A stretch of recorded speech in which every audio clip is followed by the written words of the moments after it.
Hi పిల్లలు, ఈరోజు మనం ఒక అద్భుతమైన కథ విందామా? గర్విష్ఠైన చిలక మరియు జ్ఞానవంతుడైన కాకి. ఒక అందమైన పచ్చని అడవిలో మెరిసే పచ్చని రెక్కలు, ఎర్రటి ముక్కుతో ఒక చిలక ఉండేది.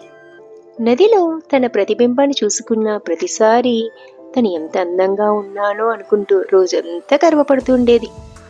ఒకరోజు పక్కన ఒక నల్లకాకి ఎగిరింది. చిలుక వెంటనే అంది, అయ్యో, నీ నల్ల రెక్కలు ఎంత బోరింగ్గా ఉన్నాయో, నాలాంటి అందం నీకు అస్సలు ఉండదు. కాకి నెమ్మదిగా నవ్వంది, అది నిజమే చిలుక, కానీ నా ఈ సాదా సీదా రెక్కలే నన్ను ఎత్తుకు దూరానికి తీసుకెళ్తాయి.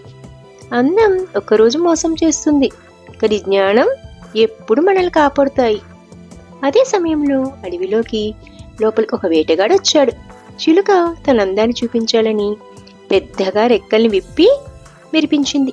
వేటగాడు ఆ రంగులు చూసిన వెంటనే వల వేశాడు. అది చిలుకను బంధించేసింది.